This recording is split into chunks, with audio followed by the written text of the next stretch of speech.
Assalamualaikum warahmatullahi wabarakatuh. Perkenalkan, nama saya Betsy Manuela.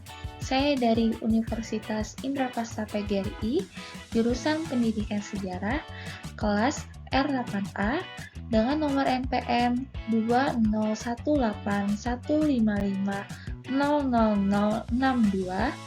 Pada video ini, saya akan menjelaskan mengenai sejarah proklamasi kemerdekaan Indonesia. Peristiwa proklamasi kemerdekaan Indonesia yang terjadi pada 17 Agustus 1945 bukanlah peristiwa yang dapat terjadi begitu saja atau tanpa sebuah latar belakang.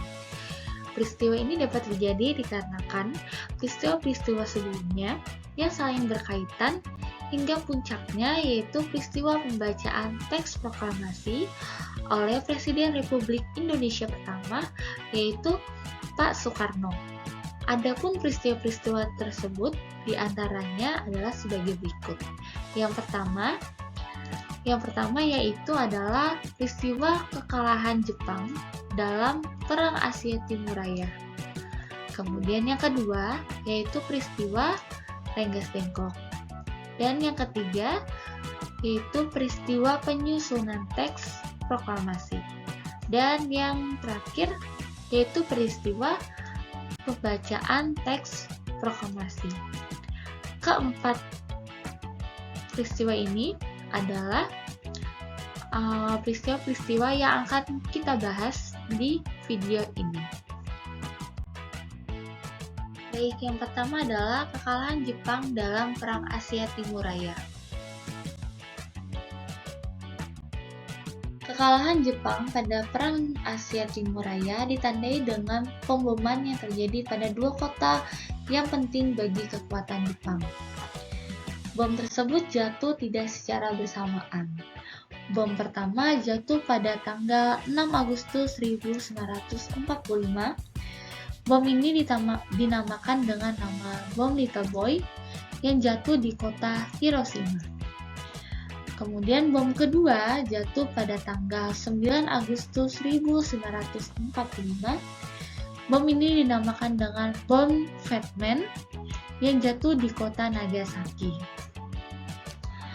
Akibat dari jatuhnya kedua bom ini adalah dua kota ini hancur dan juga ribuan orang meninggal dunia.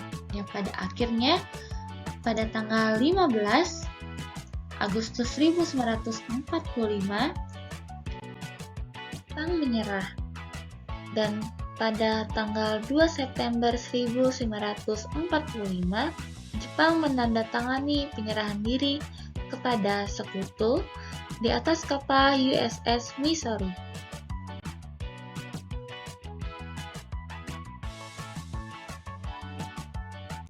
Kemudian kabar mengenai Jepang kalah setelah Hiroshima dan Nagasaki dibom tersebar di berbagai belahan dunia. Indonesia yang pada masa itu atau pada saat itu dalam kependudukan Jepang mendengar hal tersebut menjadi sebuah kesempatan untuk memproklamasikan kemerdekaan Indonesia.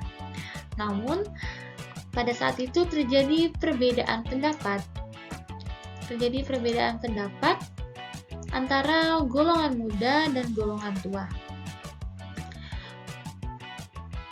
Golongan muda yang pada saat itu terdiri dari Charles Saleh, Wikana, Syaril, dan yang lain-lain yang pertama kali mendengar kabar tersebut yang segera mungkin mengabarkan golongan tua yaitu Pak Soekarno, Pak Hatta, dan Pak Ahmad Subarjo dan lain-lainnya.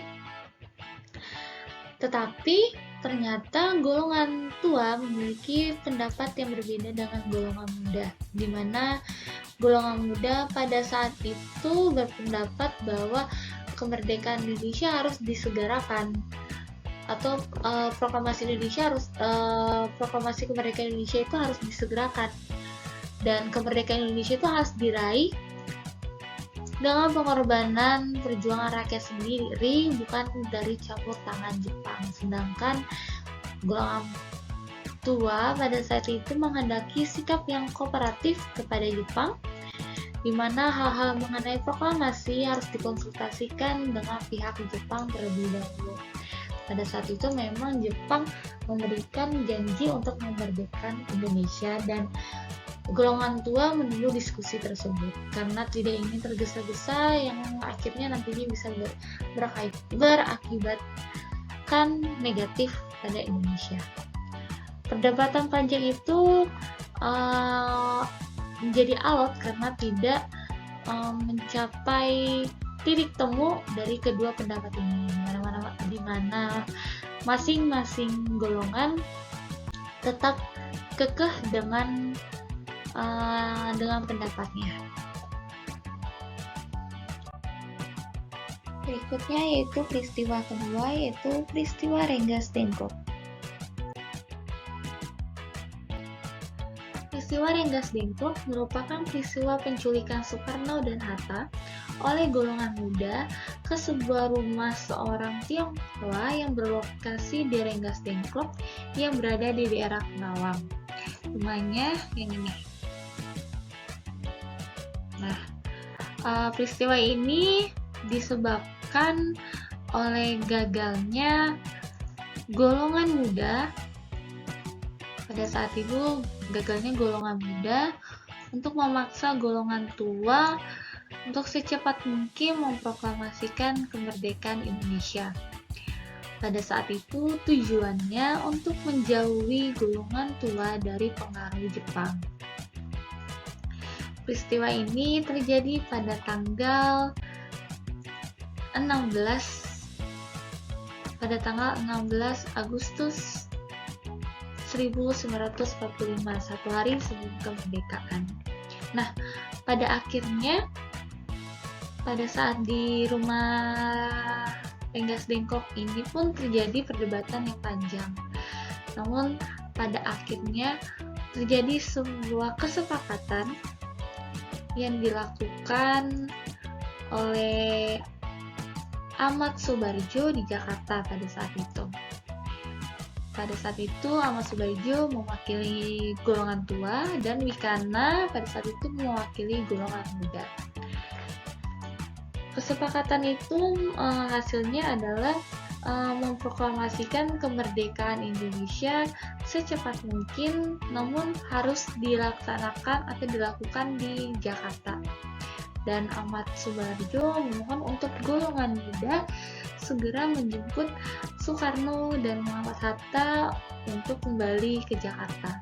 Jadi pada tanggal 16 itu juga Soekarno dan Muhammad Hatta kembali ke Jakarta. Peristiwa berikutnya yang ketiga adalah penyusunan teks proklamasi. Penyusunan teks proklamasi sebetulnya sudah dilakukan pada tanggal 16 Agustus 1945. Pada saat itu, golongan tua dan golongan muda sepakat untuk melaksanakan proklamasi kemerdekaan pada tanggal 17. Namun agar aman pada saat itu ketika Pak Soekarno dan Pak Muhammad Hatta tiba di Jakarta, mereka meminta izin kepada pihak Jepang untuk melakukan proklamasi kemerdekaan. Tapi pihak Jepang belum diperbolehkan melakukan proklamasi kemerdekaan. Oleh karena itu, penyusunan teks proklamasi dilakukan sembunyi-sembunyi. Dan menimbang hal tersebut, pemilihan lokasi agar aman menjadi sebuah pertimbangan yang serius. Oleh karena itu, dipilihlah Rumah Laksamana Maeda yang dinilai aman untuk melakukan penyusunan teks proklamasi. Teks proklamasi tersebut disusun oleh 3 tokoh nasional, yaitu Pak Soekarno, Pak Muhammad Hatta, dan Pak Ahmad Soebardjo. Pada saat itu, Pak Soekarno yang menulis naskah proklamasi, sedangkan Pak Muhammad Hatta dan Pak Ahmad Soebardjo menyumbangkan idenya secara lisan. Setelah disusun, Pak Soekarno meminta persetujuan kepada semua yang hadir. Kemudian Soekarni mengusulkan teks proklamasi ditandatangani oleh Soekarno dan Muhammad Hatta atas bangsa Indonesia. Usul tersebut diterima dan kemudian naskah proklamasi tersebut diserahkan kepada Sayuti Melik untuk diketik.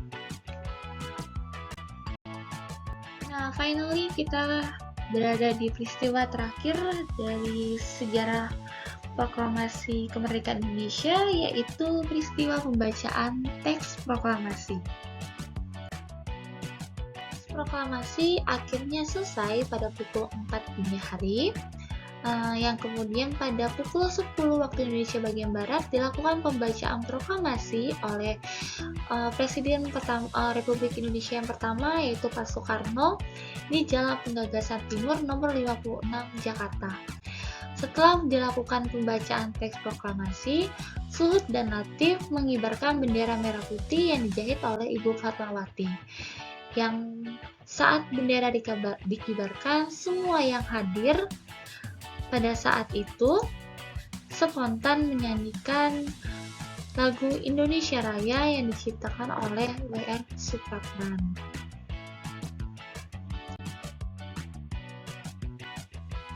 Nah, yuk kita dengerin Pak Soekarno waktu membacakan teks proklamasi kemerdekaan Indonesia.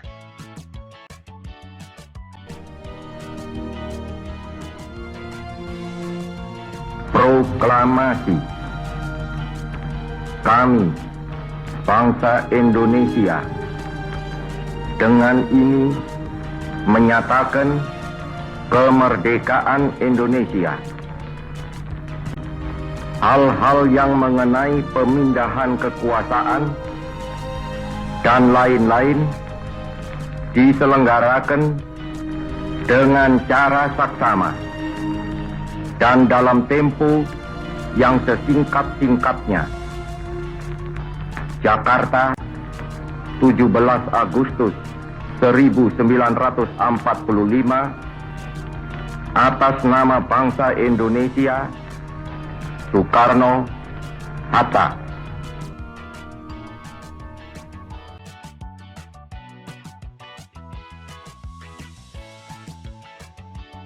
Nggak kerasa sudah berada di penghujung video nih.